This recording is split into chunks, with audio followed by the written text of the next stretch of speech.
हनुमान जी का स्मरण करने से बुद्धि, बल, यश, धैर्य, निर्भयता, आरोग्यता, अजाड्य व पटुता प्राप्त होती है। 11 मुखी हनुमान जी के विभिन्न मुख विभिन्न शक्तियों के परिचायक हैं। एक भगवान में ही सारी शक्तियां निहित हैं। ऐसे में 11 मुखी बजरंगबली की पूजा कई मायनों में बहुत फलदायक है।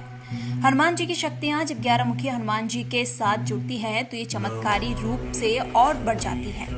भक्त हनुमान जी से एक साथ कई आशीर्वाद पाने की चाह में 11 मुखी हनुमान जी की आराधना करते हैं, क्योंकि बजरंगबली का हर एक मुख अपनी अलग शक्तियों और व्यक्तित्व के लिए जाना जाता है। इसलिए भगवान की पूजा से अलग अलग फल की प्राप्ति भी होती है। भगवान की पूजा करने से एक साथ कई मनोकामनाओं की पूर्ति हो जाती है। हालांकि 11 मुखी हनुमान जी की मूर्ति या मंदिर हर जगह आसानी से नहीं मिलती, जबकि एक मुखी हनुमान जी हर जगह मौजूद हैं।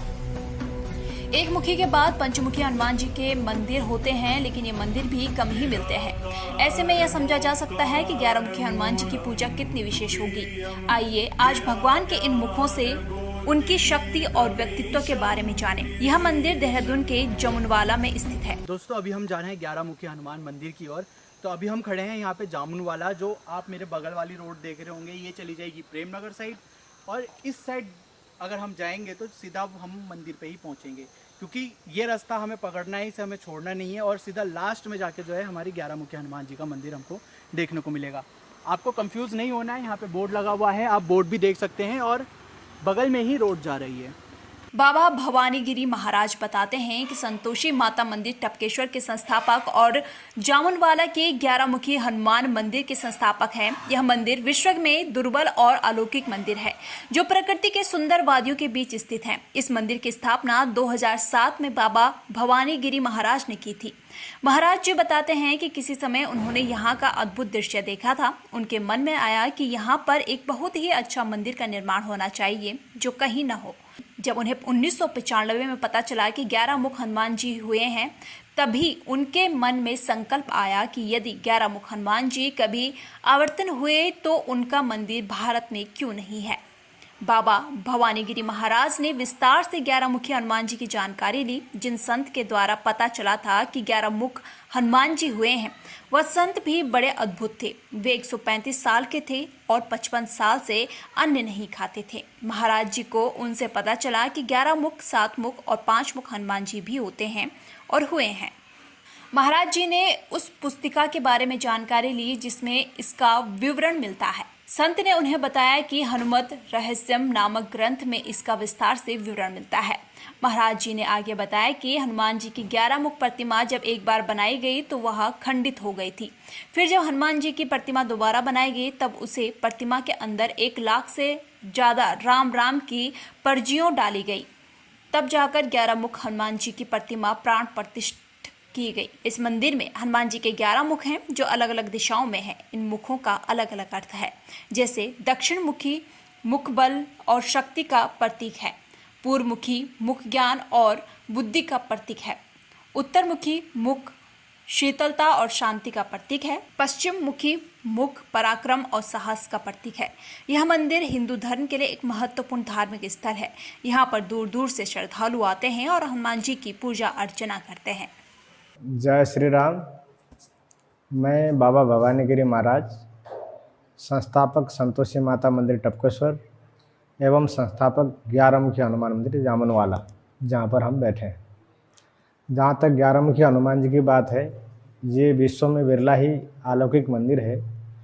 प्रकृति के सुंदर वादियों के बीच यहाँ जामुनवाला में विराजमान है ये मंदिर। इसकी स्थापना 2007 में हमने की थी।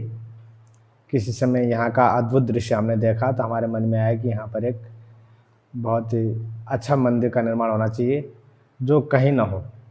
तो हमको जब ज्ञात हुआ था 1995 में कि 11 मुखी हनुमान जी हुए हैं, तभी हमारे मन में संकल्प आ गया था कि यदि 11 मुखी हनुमान जी कभी अवतीर्ण हुए हैं तो उनका मंदिर भारत में क्यों नहीं है। तो मैंने उसके बारे में विस्तार से जानकारी ली। जिन संत के द्वारा पता चला था कि 11 मुखी हनुमान जी हुए हैं, वे संत भी बड़े अपने आप में अद्भुत थे। 135 साल के थे, 55 साल से अन्न नहीं खाते थे, साक्षात हनुमान स्वरूप थे। उनके द्वारा जब हमें ज्ञात हुआ कि 11 मुखी और 7 मुखी 5 मुखी हनुमान जी भी होते हैं, हुए हैं, तो मैंने उस पुस्तिका के बारे में जानकारी ली कि इसका विवरण मुझे किस में मिलेगा। तो उन्होंने कहा हनुमत रहस्यम नाम का एक ग्रंथ है, उसमें इसका विस्तार से विवरण मिलेगा। तो मैंने उस ग्रंथों को बहुत खोजा, उसके बाद बनारस में यह पुस्तक मुझे मिली, उसमें मैंने पढ़ा। सारा उसका ज्ञान करने के बाद फिर चित्रकार से अपने हाथ से चित्र बनवाया, उसके बाद हमने ये मूर्ति यहाँ पर बनवाई। तब से लेके अब तक 11 मुखी हनुमान जी में बड़ा विशेष है। यहाँ जो भी एक बार आता है यहाँ के लिए बार बार आने की कोशिश करता है, क्योंकि यह स्थान अपने आप में अद्भुत है और यहाँ बैठकर परम शांति और आध्यात्मिक शक्ति की अनुभूति होती है।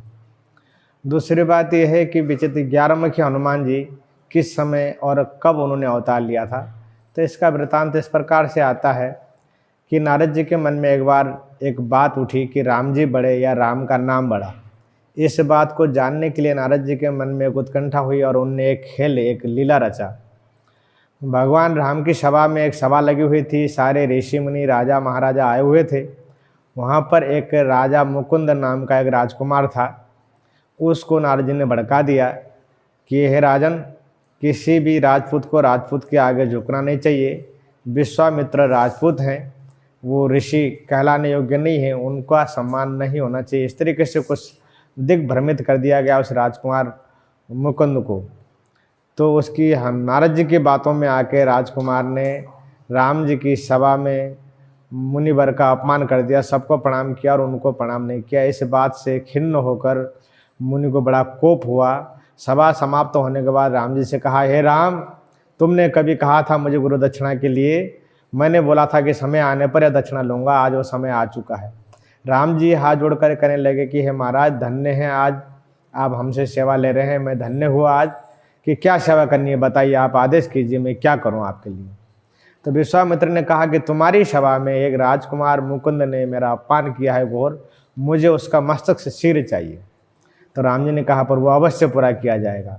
इस बात का जैसे उस राजकुमार को ज्ञात हुआ कि राम जी ने संकल्प ले लिया है कि मेरा मस्तक जो है विश्वामित्र को देंगे, बड़ा भयभीत हुआ, क्योंकि राम जी के प्रताप से परिचित था वो कि मैं किसकी बात में आ गया, नारद जी का मैंने क्या बिगाड़ था, इनने मुझे, मैं सबको प्रणाम करता जा रहा था, मैं विश्वामित्र जी को प्रणाम कर लेता, मेरा क्या हो जाता, मैं इनके बातों में आ गया, हाय मैं मर गया। इस प्रकार से विलाप करता हुआ राजकुमार जा रहा था।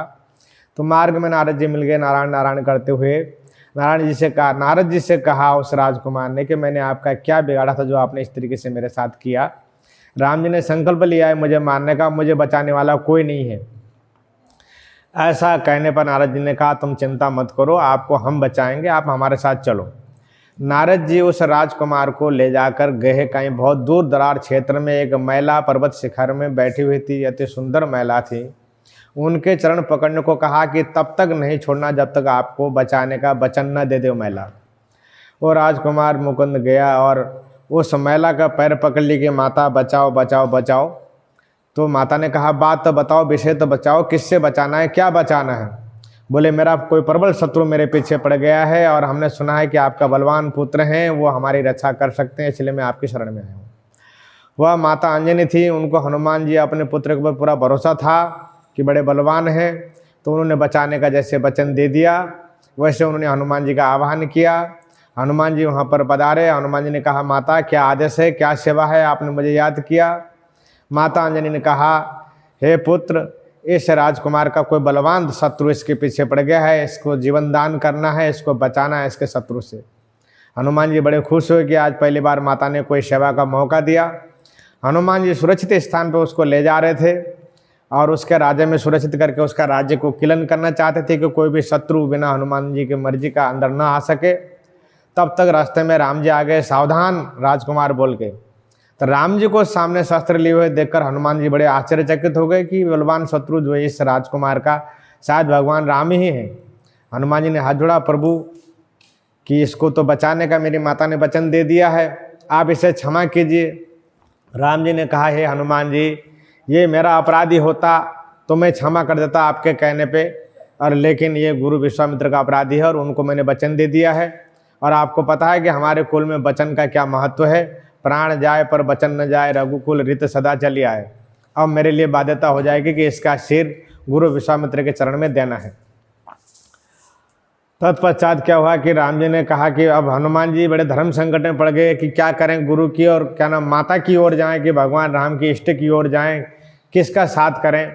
तो उस समय आकाशवाणी होती है कि हे हनुमान, तुमने प्रभु राम की बहुत सेवा की है जन्म से लेकर, लेकिन जन्म देने वाली माता का सेवा का पहली बार सौभाग्य मिला है, आपको इसे करना होगा। तब हनुमान जी बाध्य हुए, माता का वचन का पालन करने के लिए कहने लगे कि मैं इसकी रक्षा करूंगा प्रभु, अब आप इसको मारिए। तो राम जी ने शस्त्र चलाया उस राजकुमार को मारने के लिए, लेकिन हनुमान जी बिना शस्त्र उठाए राम जी के प्रत्येक बाण को जय श्री राम करते हुए उसको पकड़ लिया करते थे और अपने मत्थे में लगाकर राम जी के बाण को वापस भेज दिया करते थे, और राम जी के बाण जाके वापस तरकस में पड़ जाया करते थे।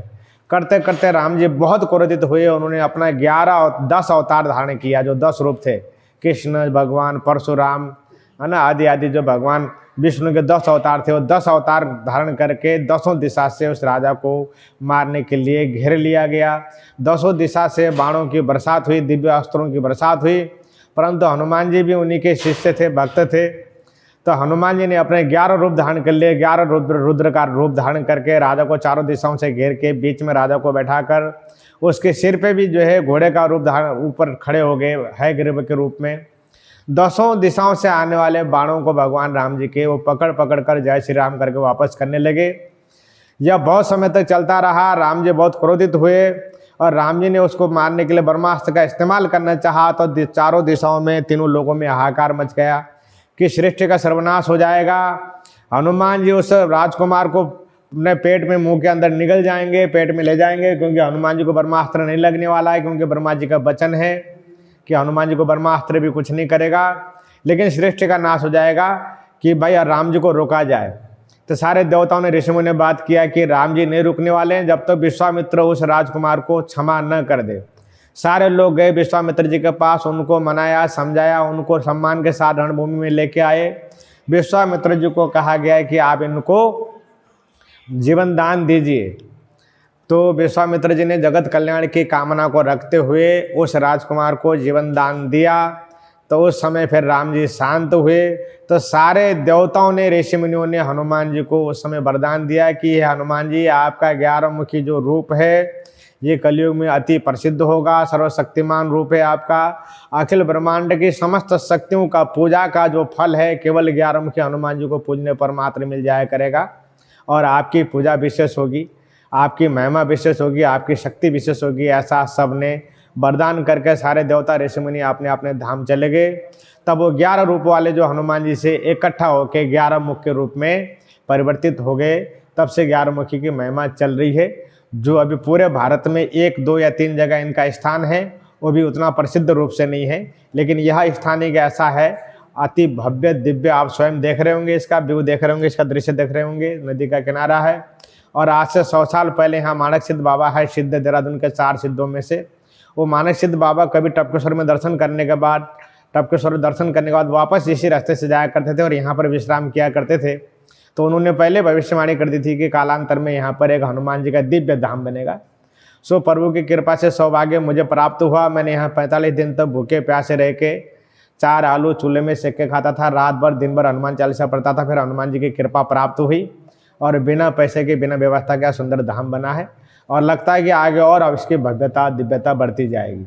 जय श्री राम, जय हनुमान जी। जय श्री राम, जय भवानी गिरी महाराज। मैं हमारे भवानी गिरी महाराज ने 9 वर्ष की अल्पायु में घर का परित्याग करके गुजरात चले गए सन 1084 में। इसके बाद ये वहीं के माध्यम से गुरुकुल हरिद्वार में शिक्षा ग्रहण की, और इसके बाद उसी माध्यम से ये टपकेश्वर महादेव मंदिर में सेवा के लिए आ गए थे, जहाँ पर इन्होंने स्वयं का मंदिर बनाने का निर्णय लिया और वहीं सामने संतोषी माता मंदिर का निर्माण किया। उस कार्य में लगते हुए मैं सन 95 से महाराज के संपर्क में हूँ, और हम दोनों मिलकर यथासंभव ईश्वर की सेवा में लगे हैं। इस मंदिर का सौभाग्य भी हम दोनों को मिलकर ही प्राप्त हुआ था यहाँ पे स्थापना का, और इस प्रकार मैं इनकी सेवा में रात दिन रत हूँ, आनंद ले रहा हूँ, और एक बहुत बड़े संत से सौभाग्य मिलने का प्राप्त